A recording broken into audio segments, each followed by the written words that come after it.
Pagar laut hari ini minggu depan akan kami panggil 3 PT yang di Bekasi. Yang pertama PT Tunas, ternyata dia sudah reklamasi duluan tapi ternyata belum mempunyai SHGB. Tapi dia sudah melakukan reklamasi. Nah, itu nanti kami akan join tim dengan Menteri KKP untuk melakukan proses-proses pemanggilan. Kemudian minggu depan kami akan panggil PT CL sama PT MAN untuk melakukan proses renegosiasi. Kenapa? Karena kami sudah sampaikan kemarin kan ini udah usianya 5 tahun lebih. Karena terbit tahun 2013 sampai tahun 2017. Sehingga hak kontrario aktifnya, aktusnya itu hapus karena dibatasi oleh PP 18 tahun 2021 yang itu hanya 5 tahun. Nah, karena itu yang ini kami akan panggil ajak negosiasi. Apa output negosiasinya? Tawaran pertama saya minta mereka membatalkan. Minta pembatalan. Kalau dia tidak mau proses pembatalan, kami akan menggunakan hak kami karena itu laut. Saya bilang kan saya anggap itu tanah musnah. Karena memang faktanya tidak ada tanahnya sama sekali. Yang nomor 3, kalau memang dia masih ngotot, ya kami akan minta supaya pengadilan untuk membatalkan karena faktanya juga tidak bisa. Yang keempat, kalau dia masih ngotot sekali, kami akan menggunakan pendekatan dalam konteks PP nomor 20 tahun 2021, di mana pemegang hak atas tanah, terutama kalau SHGB maupun SHGU itu kalau sifatnya pembelian hak bukan konversi, maka itu dalam waktu 2 tahun dia harus ada progres pembangunan. Saya lihat ini tidak ada progres pembangunan, sehingga itu bisa kita masukkan dalam tanah terlantar juga bisa.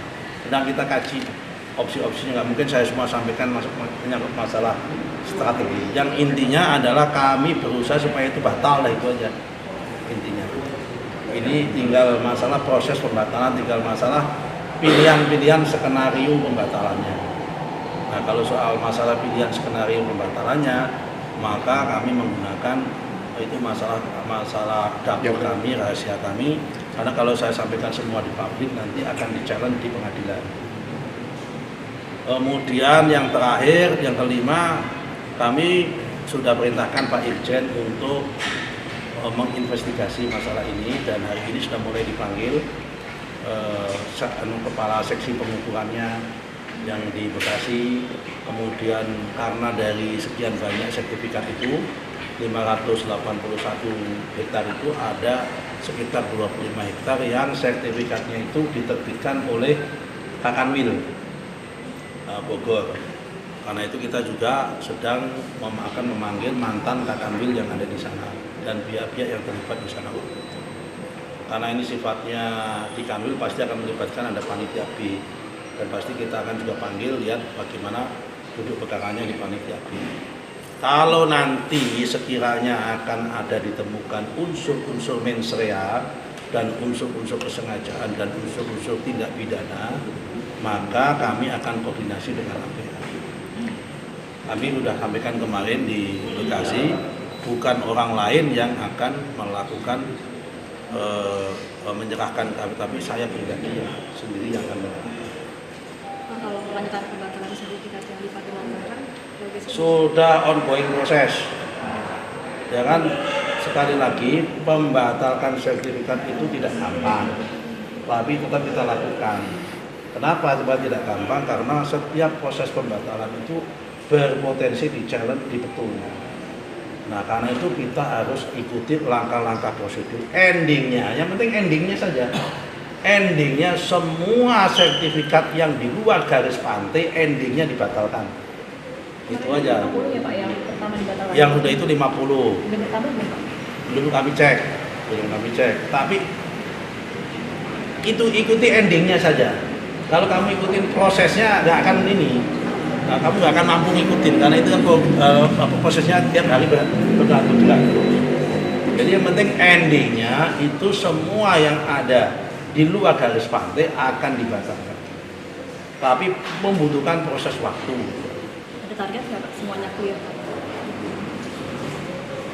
Ya, aku nggak pakai target, namanya secepat-cepatnya. Tapi kalau cepat-cepat kemudian nggak prudent dan ada proses yang dilampaui, nanti malah kita kalah di pengadilan, repot.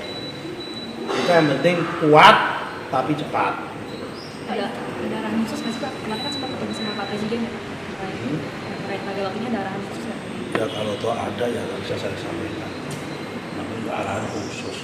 Kalau arahan khusus, kalau arahan umum ya ada. Kalau arahan khusus masa disampaikan ke wartawan juga nggak khusus lagi. Ya barangkali bisa. Arahan umum. Arahan umumnya begini, Bapak Presiden itu kan mempunyai komitmen untuk membela rakyat. Beliau mempunyai prinsip ketegasan.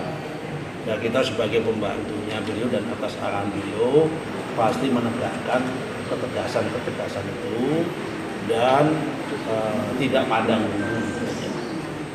Ya kan sampai level tertentu kita tertibkan. Ya kan? Tapi sejauh ini kita masih menggunakan dimensi maladministrasi terlebih dahulu.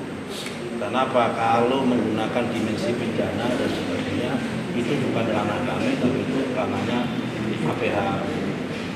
Oke? Terima kasih. Cukup? Ya, Pak. Apa mafia tanah lagi? Mafia tanah udah sih. Kalau yang Bekasi itu sebenarnya ada apa namanya kontribusi cuman dari orang ATR aja atau ada kontribusi kades gitu kayak yang di Komat sih Pak? Oh, yang di Bangka Laut. Iya, yang di Komat. Kalau nggak melibatkan kades ya nggak mungkin. Mungkin berarti kades ya Pak? Ya oknum lah, saya nggak mau nyebutnya oknum lah, nggak mungkin. Yang namanya sertifikat kan butuh dokumen pendukung. Nah, dokumen pendukung yang meneguhkan siapa? Pihak-pihak lain, salah satunya siapa? Pintu awalnya adalah pihak kepala desa. Nanti dari dinas Dispenda yang mengeluarkan PBB, laut ada PBB-nya, itu nanti tiba-tiba begitu nanti. Kemudian ada lagi KKPR karena HGB. Nah, nanti pasti akan ketahuan semua sedang dilakukan proses investigasi. Tapi yang jelas setiap maladministrasi atau rekayasa SHGB maupun SHM apapun di lingkungan BPN itu tidak berdiri sendiri. Karena yang namanya BPN itu posisinya ada di hilir. Dokumen-dokumen hulunya harus lengkap. Oke? Terima kasih.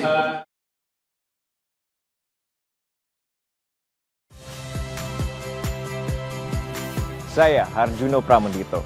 Saksikan program-program Kompas TV melalui siaran digital, pay TV, dan media streaming lainnya.